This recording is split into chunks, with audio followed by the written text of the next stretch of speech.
Wannan yarinya da kuka gani jiya ko shekaran jiya akwai jarabawa da ya faru da mu duka jihar Gombe da kuma ita. A TikTok da ake surutun nan akwai bidiyon yarinya na ta wasu maganganu marasa daɗi wadda mostly wasu ku sun gani ko? To mun gani a ciki sai muka ce to wannan yarinyan uwa ce kamar yadda kuke iyaye. Idan muka batta ita wani abu zai biyo baya. Shine duk lokacin da kaga wani abu komin kankantansa in kai kana da iko ka dau mataki akai. Wannan yasa muka bibi yan uwa a can ga wani bawan Allah yana tsaye da wayarsa wancan bawan Allah duk gudumawar da aka yi ta iso hannun mu shine dalili. Sada anguwa yake matsalar ta faru kuma ya bibi matsalan har aka je police headquarter har aka samo su har aka zauna da su wanda da safe commander ya kira ni ya ce in wakilce shi a police headquarter. Na je ni kuma na wakilci Hisbah mun same ta a wurin. Akwai wani police a wajen ACP Abdullahi Yahaya wadda wannan bawan Allah gaskiya muna masa addu'a Allah saka masa da alheri. Domin shi kansa ya fara neman ya za a yi a samu Hisbah don a handilin musu wannan yarinya. Wannan yarinyar da kuka gani marainiya ne. Babanta ya rasu kuma mamata ta yi aure a wani gida. Gidan da ta yi auren kuma shi kansa mai gidan ba zai iya cin abin da zai iya ci ba balle ya ciyar da uwar har kuma ya ɗauki ɗawainiyanta. Don haka tun da za ta fita ta ɗan zazzagaya haka to kun ga jarabawa ya zo ko? Duk mutumin da yake mutumin banza in ya zo zai gayyace ta zuwa abin da yake na ba da dai ba.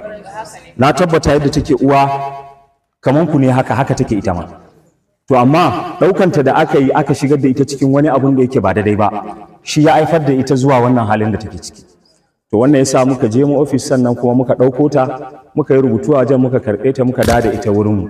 Kuma muna lissafin cewa za mu ɗauke ta mu ajiye ta a gidanmu za a ɗan lura da ita zuwa ɗan lokaci kaɗan saboda yanayin da muke ciki yanzu mutane suna jin fushi da Allah wadare a kanta. Akwai abin da na ji wani ya faɗa ɗazu wallahi sai da abin ya ban tausayi sai na ga kamar ya ta Hafsa ne ya faɗa kanta. Sada ya ce wannan yarinyan Allah sa ta mutu iyayenta su huta. Kun ga irin wannan mugun alkaba'i bai da kyau. Muna kira ga al'umma bayan mu ku da kuke nan duk abin da ka buɗe wayarka ka gani wani lokacin da ya abun wallahi bai san ma ina yake ba. Yanzu yarinyar nan kila in ta buɗe baki za ta iya yin magana wani abu suka jika mata a kwalba ma suka bata ta sha sannan ta yi magana. To yanzu wanda bai san haka ba kun ga sai ya tala'antanta ko to amma in ka ga abu a cikin abu babban abun da ake so shine ka zata wa mumini alkhairi.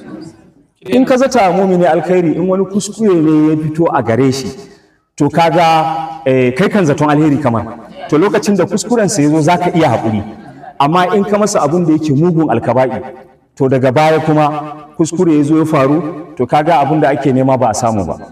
To wannan yarinya za ta zauna tare da mu za mu ba ta abin da ya shafi abinci abin da ya shafi sutura abin da ya shafi makaranta abin da ya shafi duk ɗawainiyanta kuma tare da gudumawanku.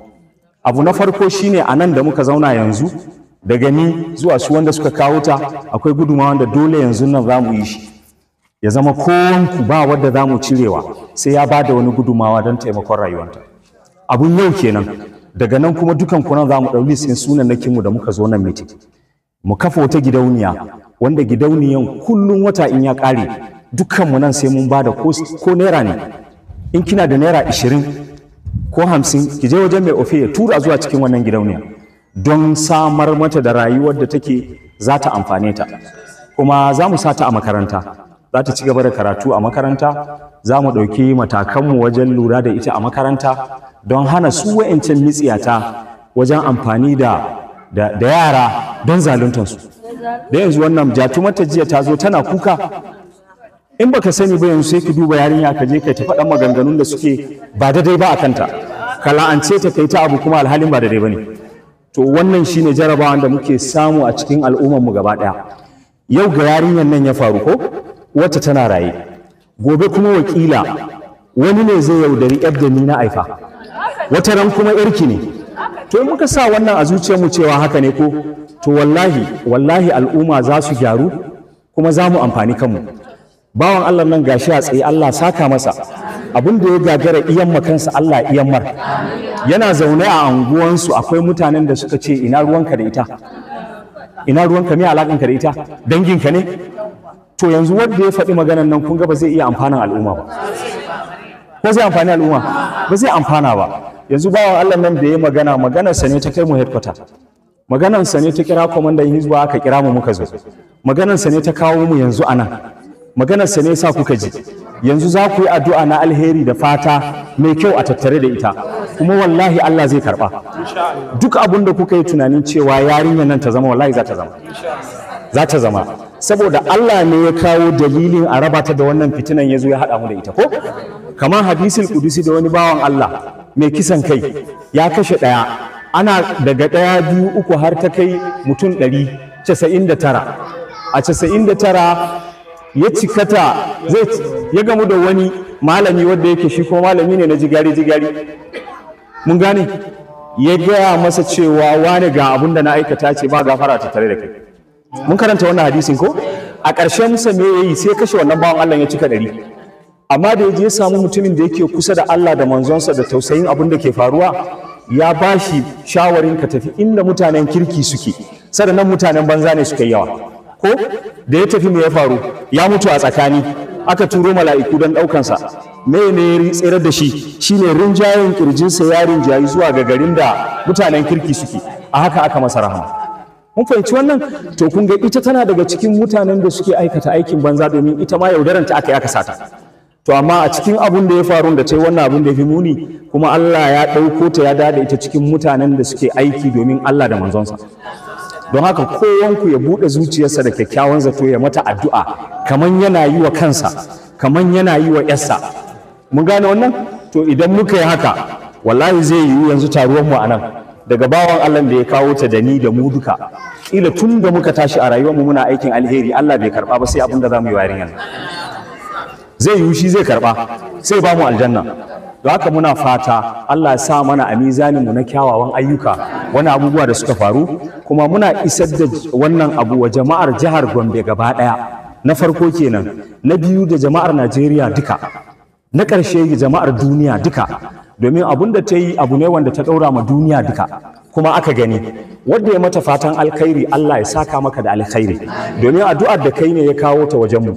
Wadda ka yi fata wanda yake ba daidai ba, muna kira gare ka gobe idan ka ga abun da yake irin wannan, ka yi fata na alheri.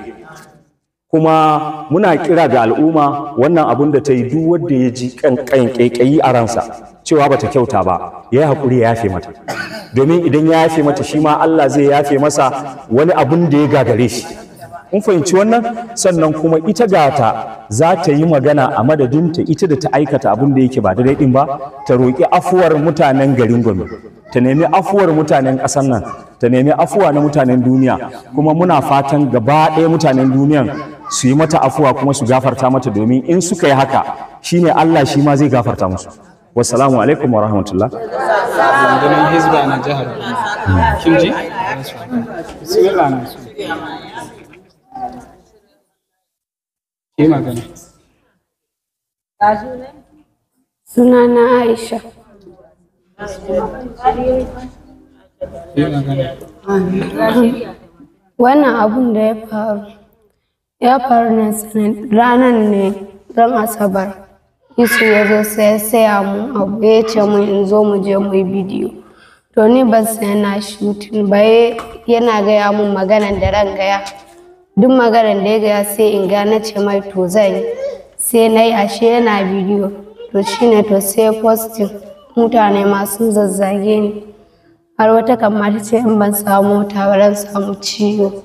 To ni abun da ya gaya mun ne, amma ina ba 'yan Gombe da sauran jama'a hakuri. In Allah da haka ba za ta ƙara faruwa ba.